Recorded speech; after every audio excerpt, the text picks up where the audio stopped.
So after using the Google Pixel 10 as my daily driver for the past few weeks, I can say for certain that this is the default Android that I would recommend to most people in 2025. It's definitely not the fastest or most high performance phone in the world, for sure, and even for the price, but the balance of the camera, software, size, battery, and price puts it in a very, very nice spot. The design is somewhat similar to last year's Pixel 9. The indigo color that I have actually looks pretty great even in the camera. It's a bit of a blue, kind of classy blue with a satin glass back, and the satin glass actually helps hide the fingerprints. The aluminum frame feels solid without any sharp edges, and the signature Pixel camera bar has that familiar look. It's IP68 water and dust resistance, and it has Gorilla Glass Victus 2 on the front and back. The buttons are very clicky.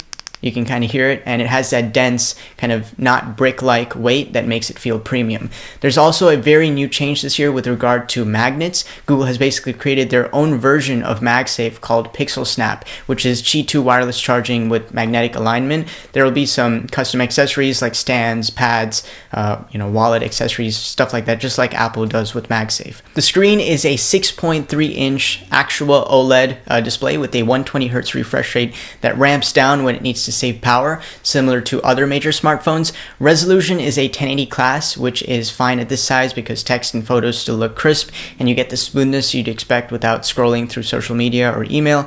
Brightness is strong enough that I could see surprisingly well in direct sun. Google says that it goes up to 3000 nits peak, which lines up with how well I could see outdoors, which is, solid. The under-display fingerprint reader is very quick and reliable on the first touch. The stereo speakers are above average for a thin phone. It's clear at a medium value and a bit thin at max, but not that bad. The haptics are also very premium and up to par with the highest end flagships, which you'll notice in things like typing. For performance, inside you've got Google's Tensor G5 with 12 gigs of RAM. I'll be honest, this is not some really high performing phone. If you're looking for the absolute top frame rates in demanding games or video playback or editing, the Snapdragon Elite chips and Apple's latest chips are still way better. But in everyday usage, things like messages, camera, banking apps, switching between apps, it stays quick and smooth and you won't have any issues. It also runs cooler in my experience than older Tensor Google phones I've used, which matters when you're recording 4K video or doing a lot of video editing or stuff like that on the phone. Tensor G5 is the first fully Google designed TSMC built Tensor, and it's a good step up from previous versions, but like I said, it's not any flagship level chip. It's not going to give you extremely good performance. It's probably something closer to like the 8S Gen 4 than Snapdragon 8 Elite or Apple's A18. The GPU gap is especially large. There's no ray tracing support here, and it struggles with most high-end games unless you dial settings down. The TPU, which is the AI accelerator, is much improved, and that's clearly where Google put its energy. Day-to-day, it's smooth, but I do have a bit of a concern about long-term aging and efficiency compared to the top chips. On long days, I deliberately tried to make it sweat, 4K 60 video for a few minutes at a time, maps with music streaming over Bluetooth and taking some 5x pictures. It warms up for sure, any thin phone would, but I didn't see any throttling spikes or too hot to record messages I've seen on older Pixels, and I could still hold the phone. It's not like it was burning up. If you're gaming at high settings for an hour straight, you will definitely feel heat around the top half. It may be even too much to hold, but I don't really see any drops in peak frame rate, not much at least, and for the intensive work-related tasks that's not really gaming related, I think for most people it would hold up with little to no heating. The battery is just shy of 5,000 milliamp hours. It's 4,970 milliamp hours. In my testing, a heavy day with maps, camera, and constant messaging still ended with some cushion. A lighter day easily pushes well into the next morning. If you use a hotspot for a long time, record a lot of 4K video, or do a lot of gaming, you'll run out of battery for sure. Wired charging uses USB-C and gets you to roughly mid 50% in about 30 minutes with a proper 30-watt brick, so full charge is roughly an hour and a half. Wireless via Pixel Snap is super convenient for drop and go at a desk or a nightstand, but as with all wireless pads, it's slower and warmer than a cable. Also, charging speeds themselves are still not fast by 2025 standards. Qi 2 wireless tops out at 15 watts on the regular model and 25 watts on the XL, and while the Pixel Snap magnets are much better in terms of compatibility and alignment, they obviously don't change the fact that the charging is still on the slow side. I'm around 6 hours of screen on time for the usage on mixed 6 days, which is enough for most people, but it's definitely not enough for some of the actual heavy users. So for the cameras, this is where the biggest shift happened for the non-Pro Pixel. You now get a true triple camera setup, including a 5x telephoto. The output still has that, classic Pixel look of sharp and contrasty images, with also great with night sight, but compared to the very best cameras this year, it doesn't leap ahead. It's just competing well. The main camera is 48 megapixels and has, the normal Pixel look, balanced exposure, realistic colors, natural skin tones, things like that. In good light, the detail you get is very nice. Indoors or dim rooms, Google's processing keeps the noise somewhat under control, and the white balance is okay, but compared to the Pros, the sensor is still smaller, so it's tricky in these low light situations. You might notice some grain or less dynamic range. If you compare it side by side, you'll notice, but if you don't, you probably won't notice. The 5x telephoto at the 10.8 megapixels is great. Before, Pixels used to have like 2 to 3x, and even still it would be kind of blurry or weird looking. Here the 5x gives you actually usable zoom, like capturing kids on a stage or architectural details or a concert from the seats, and the results are genuinely good for both outdoors and indoors. If you have somewhat steady hands, this is going to be a great 5x telephoto.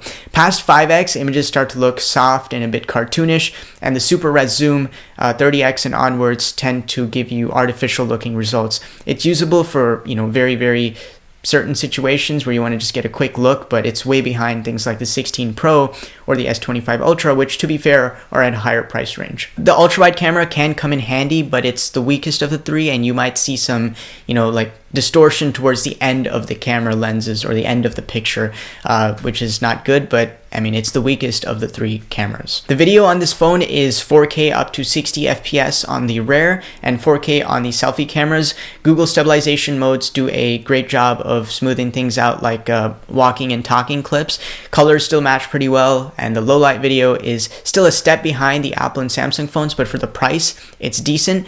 Overall video consistency, again, also still falls behind the top flagships, but for general family moments and social moments and for this price, it's great. Also, the audio pickup is actually, I think, clearer than last year. I just noticed a lot more wind reduction in outdoor videos. Out of the box, you're on Android 16 with 7 years of OS security and Pixel feature updates. That's a big deal for a smartphone. It means the phone should keep getting new updates and features through 2030s. Google's on-device Gemini features are also better integrated this year. The on-device model handles things like smart dictation, quick writing help, and search across screenshots without sending everything to the cloud, or at least they say. Magic Q is probably the most helpful. It can find things you need, like a saved address or a screenshot. It's not perfect, but it's great for what it's trying to do. That said, there are some parts of the software experience that need polish. A few stock Material You screens like weather, Gmail, stopwatch are a bit too large and chunky, especially for a smaller display like this one. But overall, the UI is very fun and modern and nice and smooth. Calls have been clear in my experience. Bluetooth is steady with earbuds, and the car and Wi-Fi 6E is supported. In the US, the Pixel 10 is eSIM only, so no physical SIM card tray. So check your carrier's eSIM support if you actually plan to switch from an older phone with a plastic SIM. International models, I think it's different. I'm not sure, but the US detail or the US retail spec is eSIM only. Base storage is 128 gigs, which is what I have here, and with how many people are streaming music and backing up photos to the cloud, it should be enough, especially, like I said, if you offload all your stuff to the cloud. If you shoot a lot of 4K 60 or keep big games, the 256 might be safer. There's also no micro SD card slot, so keep that in mind. It also has 12 gigs of RAM, which is plenty for multitasking, no issues there, and you can keep a bunch of apps in the background without any issues. So who is this phone for? I would say if you want a compact, semi-premium Android phone with a reliable camera and a clean UI with helpful software features, this phone is probably for you. But if you want a high performance phone or want advanced camera features or software features and technology, hardware, things like that, you'll want to step up to the 9 Pro or most likely look elsewhere, because the 9 Pro isn't that much of a step up, and that's a whole different conversation.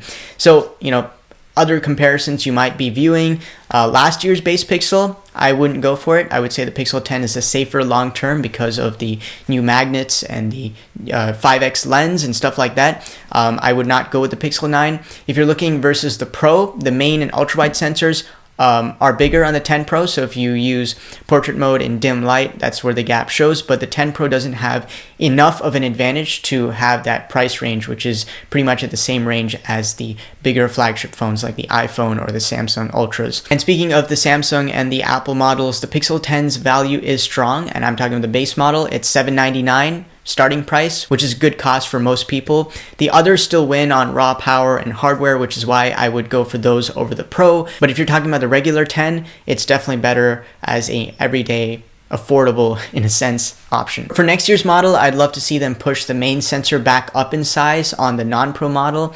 Like portraits in bad lighting would definitely benefit from this, and Google's always been kind of the camera phone, so I think that would be in line with that. I'd also like faster wire charging. 30 watts is fine, but 45 watts would make a big difference and be up to standard, such as when you only have like 10 minutes before heading out and you're low on battery. And while I appreciate some of the AI features, it's definitely great. Don't get me wrong. I'd rather see a smaller list of more rock solid, universally available AI tools than kind of cramming it with a bunch of stuff. At $799 for 128 gigs with solid software support, Qi 2 ecosystem, it's a very strong value device. If your budget allows it, you can go up to the 256, but the base model is perfectly fine for most people who stream and backup. And because the overall experience is so well balanced, it's easy to recommend as a long-term daily driver for the average person. So my takeaway is pretty simple. The Pixel 10 is the easiest Android phone to recommend to friends and family in 2025. The camera is reliable and solid, the screen is bright and smooth, the software is clean, the battery gets you through the day, and the hardware complements it all in a non-extravagant way. It's a very well-rounded phone, but it's really nothing more than that. It's quite average actually, and that's what makes it good. So let me know what you guys think. Thanks for watching, and I'll catch you in the next one.